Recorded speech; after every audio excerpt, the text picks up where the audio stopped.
하나님, 이 시간도 하나님을 의지하며 나아갑니다. 또 하나님의 뜻을 깨닫기를 원합니다.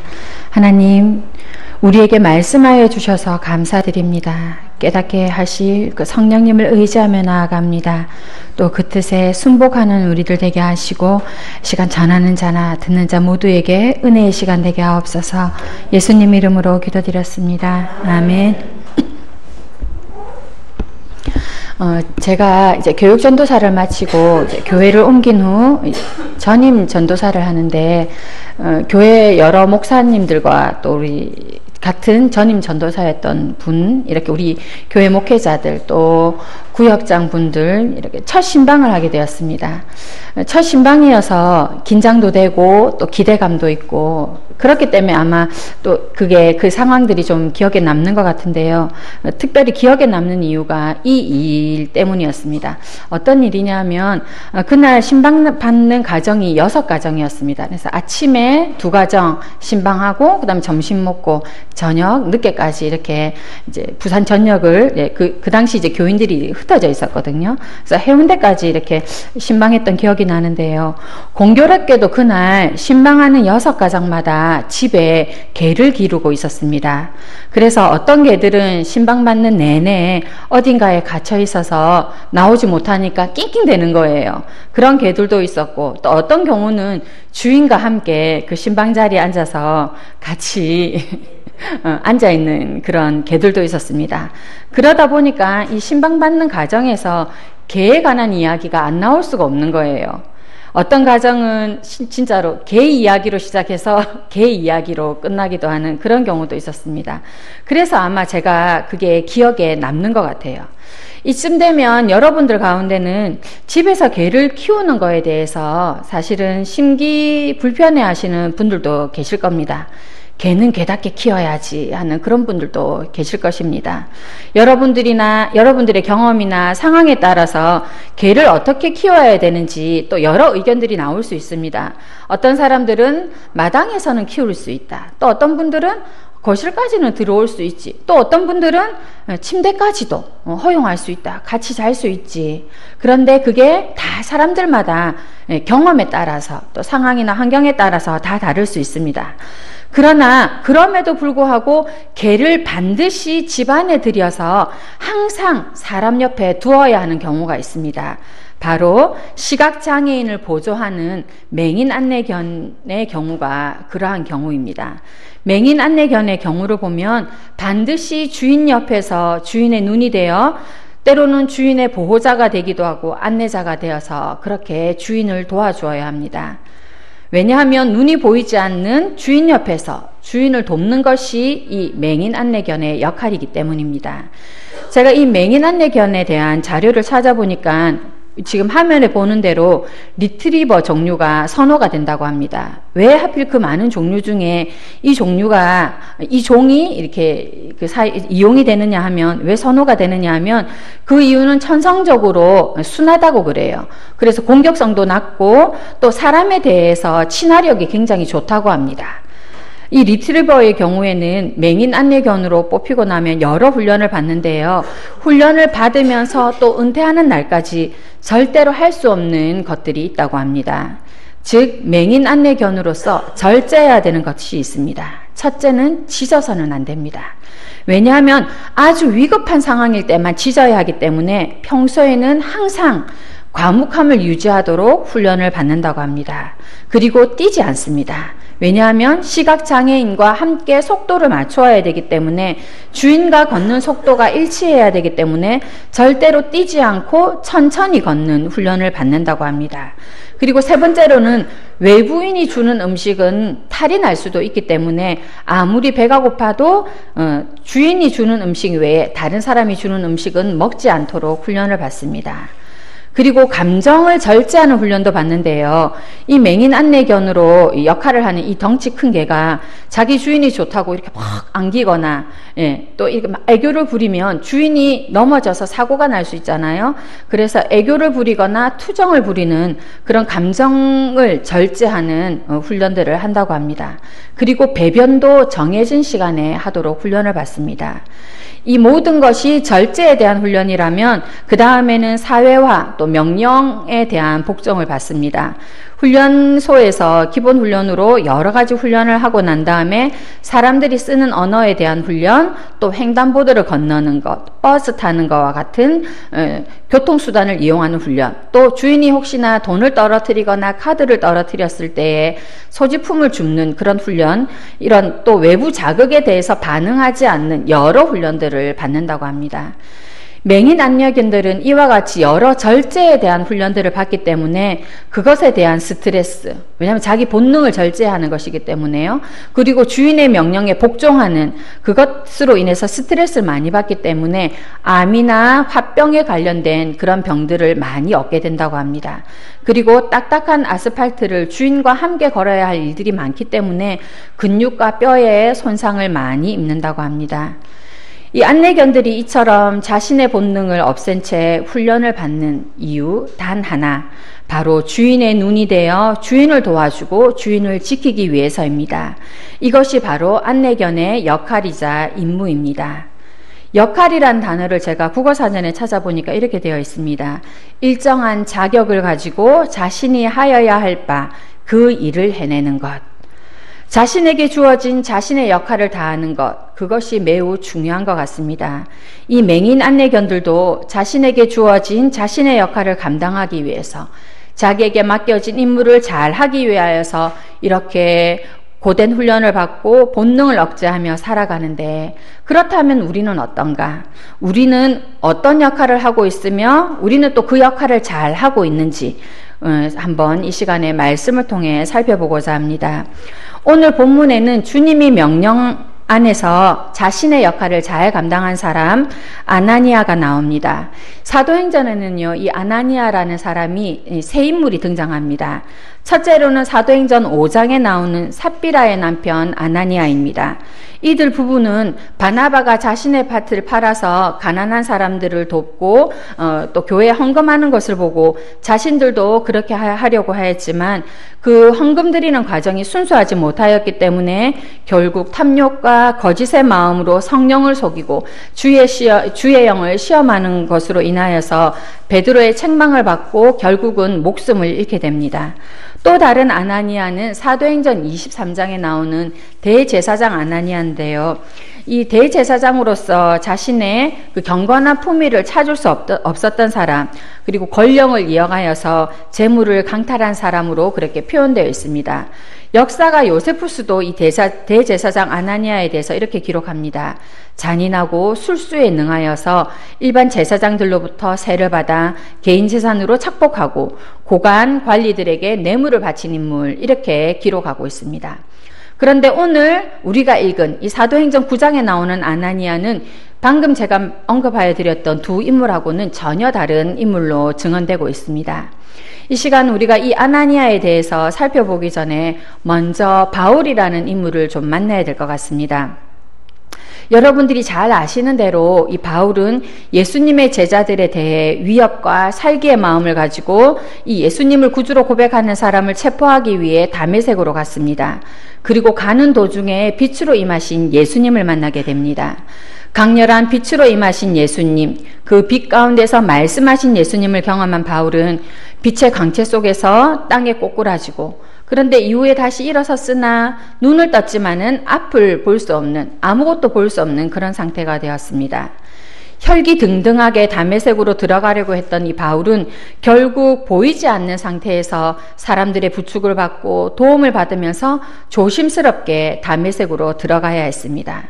그리고 여전히 앞을 보지 못한 상태에서 3일을 보내고 식음을 전폐하였습니다. 예수님을 만난 바울, 그러나 아무것도 보이지 않는 그 상황에서 바울은 어떤 시간들을 보냈겠습니까? 아무것도 보이지 않는 그 상황에서 바울은 과연 어떤 심정이었을까요? 바울은 지금 눈이 보이지 않는 상황이지만 그러나 주님 안에 있기 때문에 암담하지 않았습니다. 아무것도 보이지 않는 상황이고 아무것도 먹지 못하는 상황이지만 그러나 이 3일 동안의 시간이 결코 절망의 시간이거나 좌절의 시간이거나 낙담의 시간이 아니라 자신의 생각을 꺾고 오히려 주님 안에서 주님의 뜻을 찾아가는 그런 시간이었습니다. 주님은 만났지만 아직까지 여전히 살아있는 자신의 자아를 죽이는 시간이었고, 살아온 삶의 습관을 바꾸는, 그것을 버리는 또 시간이라고 우리가 할 수 있습니다. 그러면서 바울이 한 사람을 기다리고 있습니다. 그리고 그 사람을 통해서 자신이 앞으로 어떤 삶을 살아야 되는지, 방향을 이제 제대로 찾았는데 그럼 어떤 속도로 나가야 되는지 그것을 알려줄 사람을 기다리고 있었는데, 바로 그 사람이 아나니아입니다. 이후 바울이 고난 가운데서 이 아나니아, 자신의 그 첫 믿음의 발걸음에서 함께 동행했던 아나니아에 대해서 이렇게 소개를 합니다.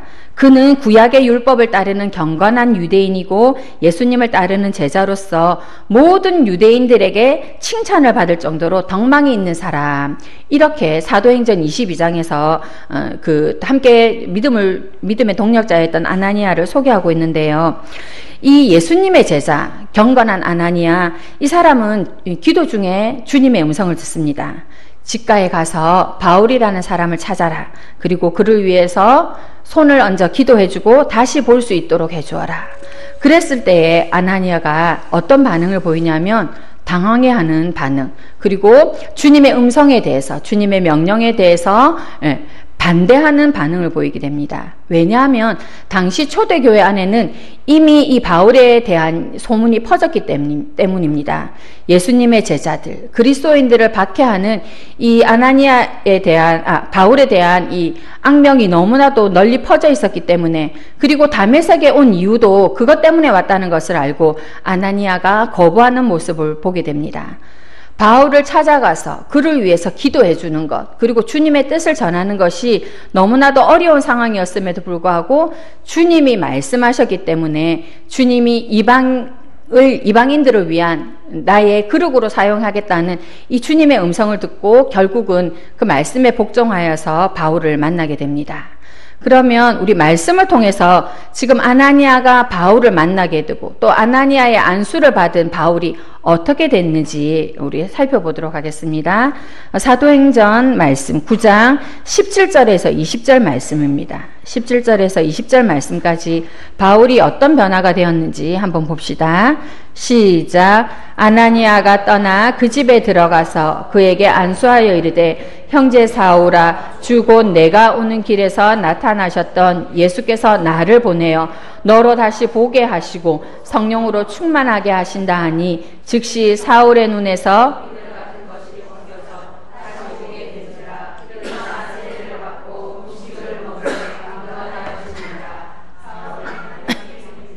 사울이 다메섹에 있는 제자들과 함께 며칠 있을새 즉시로 각 회당에서 예수가 하나님의 아들이심을 전파하니. 네, 여기까지 읽겠습니다. 우리는 지금의 말씀을 통해서 아나니아를 만난 바울이 이 아나니아의 도움을 받은 바울이 어떻게 변했는지를 보게 됩니다. 17절 말씀을 보지요. 17절 말씀을 보면 그가 아나니아의 기도를 통해서 성령의 충만함 가운데 있게 됩니다. 그리고 18절 말씀을 보면 비늘 같은 것이 벗겨져 다시 보게 됩니다. 즉 시력이 회복이 되는 거죠. 그리고 세례를 받습니다. 19절 말씀을 보면 이제 육체가 회복이 되는 것을 볼 수 있습니다. 음식을 먹고 강건해지고, 그리고 다메섹에 있는 예수님의 제자들, 그전에는 적대하던 관계들이었는데 지금 이 적대하던 자들과 함께 며칠을 보내는 장면을 보게 됩니다. 그리고 그 제자들과 함께 며칠을 보내면서 예수님에 대한 이야기, 예수님에 대한 증언, 예수님에 대한 간증, 성령의 충만함 가운데 함께 교제하다 보니까 이 바울이 힘을 얻게 되고 담대함을 얻게 되면서 20절에 즉시로 각 회당에서 복음을 전하는 사람이 됩니다. 성도 여러분, 지금 아나니아는 바울의 이 변화된 삶 속에서 아주 중요한 역할을 하고 있습니다. 아나니아는 기도를 통해서 바울이 성령 충만하도록 돕고 또 세례를 주며 영과 육이 회복되도록 도왔습니다. 그리고 이전의 삶을 버리고 이제는 앞으로 어떤 삶을 살아야 되는지, 주님의 뜻이 무엇인지, 바울을 향한 주님의 계획이 무엇인지 알려주었습니다. 그러니까 아나니아가 이후에 담대함을 얻게 되죠. 또 바울이 담대함을 얻은 이유는 그전에서는 이 바울이 각 회당마다 찾아가서 예수님을 믿는 예수님의 제자들을 핍박하고 또 박해하고 이렇게 했었는데, 그래서 그 제자들이 도망갈 수밖에 없는 상황이었는데, 지금 그 제자들과 함께 며칠 동안 함께 할 수 있도록 도와주는 역할을 지금 이 아나니아가 한 것입니다. 바울은 다메섹 도상에서 빛으로 임하신 예수님을 만났지만 거부할 수 없는 그분의 역사하심 속에서 마음을 돌이키기는 했지만, 그러나 앞으로 어떻게 살아야 되는지 구체적인 방법을 알지 못했습니다. 삶의 방향은 바뀌었는데 어떻게 달려가야 할지 모르는 상황이었습니다. 자신의 자아를 벗어버리기는 했지만, 그러나 여전히 눈에 비늘 같은 것으로 인하여서 육체적으로도 정신적으로도 영적으로도 어찌할 바를 모르는 상황이었습니다. 그런데 이러한 때에 아나니아가 이제 막 믿음에서 갓 태어난 바울을 도와주었습니다. 이처럼 이제 막 믿음의 사람을 가진 바울을 돕는 것이 바로 이 아나니아의 역할이었습니다. 바울이 성령으로 충만할 수 있도록 돕고, 시력이 회복될 수 있도록, 또 예수님의 증인으로 앞으로 이방의 그릇으로 사용될 것이라는 주님의 비전을 전달하였습니다. 그리고 바울이 믿음의 공동체에서 예수님의 제자들과 함께 교제할 수 있도록 도왔습니다. 그리고 그 믿음의 공동체에서 교제하며 예수님에 대한 이야기를 더 자세히 들으며 담대함을 얻게 된 바울은 즉시로 회당에 가 힘있게 복음을 전하는 사람이 되었습니다. 우리에게 이 아나니아는 바울에 비하면 잘 드러나지 않는 사람입니다. 바울에 비하면 잘 알려지지 않은 사람, 어쩌면 숨어 있는 것 같은 사람이지만, 그러나 그럼에도 불구하고 그는 자신의 영향력을 가지고 자신에게 주어진 역할에 최선을 다한 사람, 다른 사람을 돕는 사람, 그렇게 주님께 사용된 사람입니다. 기독교 역사상 가장 영향력 있는 이 바울의 회심 뒤에는 이렇게 그에게 도움을 준 사람 아나니아가 있었습니다. 다메섹으로 가는 그 길에 영광의 주님을 만난 바울에게 여러 도움이 필요했을 때 그 일을 위해 주님은 아나니아에게 명령하셨고, 아나니아는 주님의 명령을 따라 자신의 역할을 잘 감당하였습니다. 저는 오늘의 본문을 묵상하면서 또 아나니아를 묵상하면서 우리들도 이와 같은 역할을 해야 될 사람이라고 생각했습니다. 영적으로 아직 어둠 가운데 있는 자들의 그 비늘 같은 것을 벗겨주는, 그들의 영적 시력을 회복시키는 역할을 바로 우리가 해야 됩니다.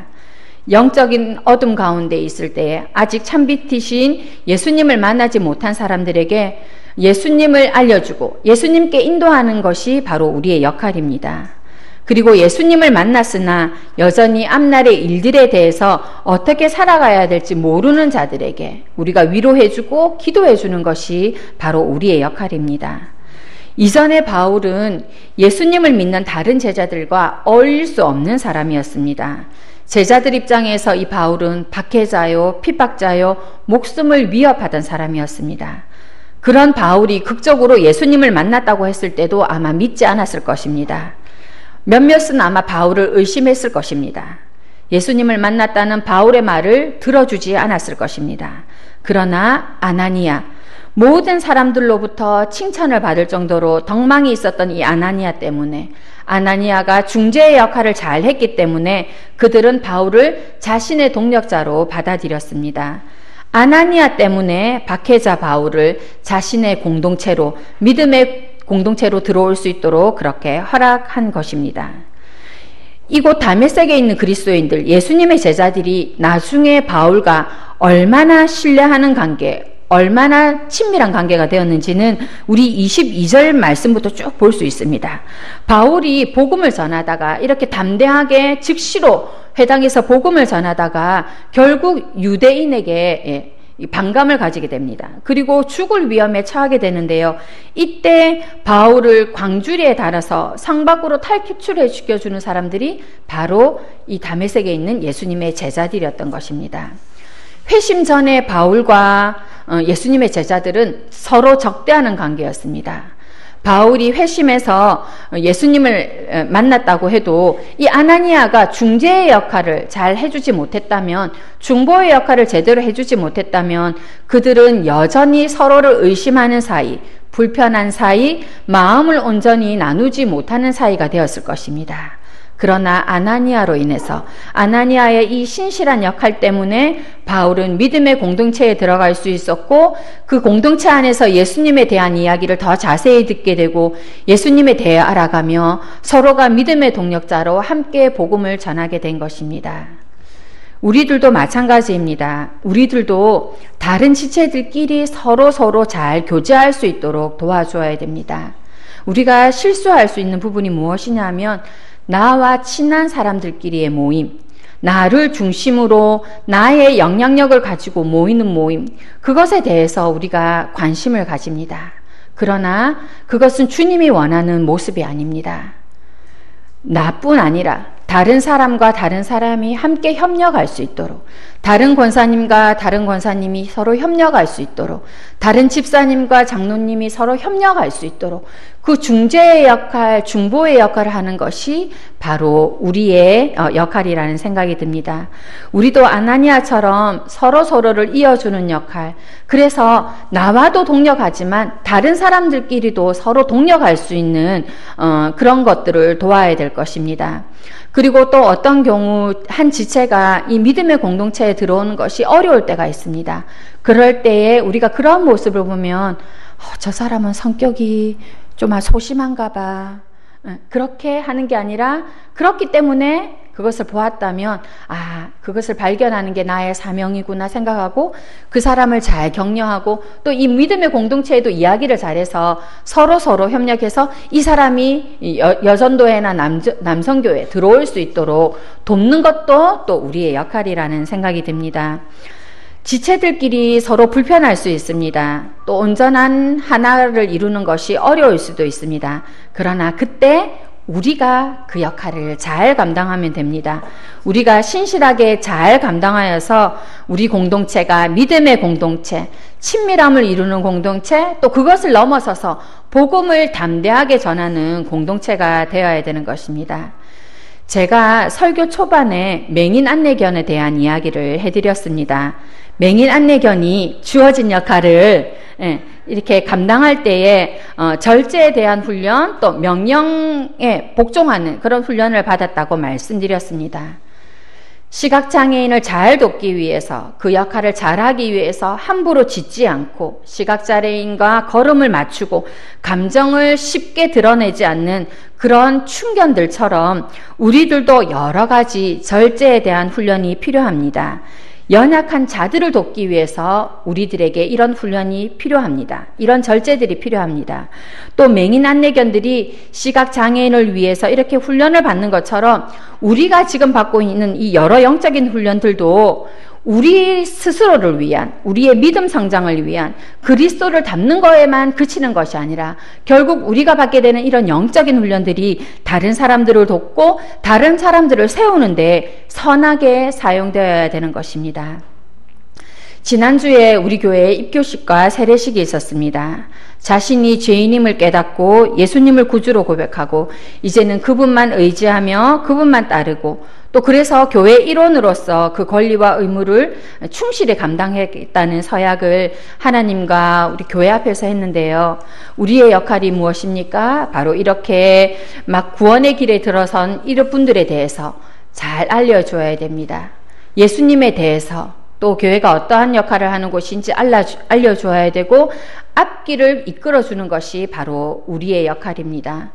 바울이 이방인의 사도로 세워져 가는데 이 아나니아가 선한 영향력을 끼친 것처럼 우리도 이 역할을 감당해야 되는 것입니다.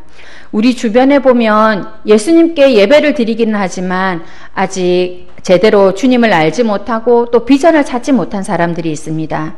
아직 영적인 시력이 있는 그 비늘이 벗겨지지 않아서 비전을 발견하지 못한 우리 다음 세대들, 우리 청년들, 우리의 자녀들이 있습니다. 예수님을 만났지만 그러나 어떻게 살아야 되는지, 어떤 방향으로 나아가야 되는지 우리가 그들의 안내자가 되어줘야 되고 길라잡이가 되어줘야 되는 것입니다. 여러분들이 하나님의 말씀으로 또 여러분들의 헌신으로 여러분의 행동으로 서로 돕고 권면해주고 인도해 줘야 됩니다.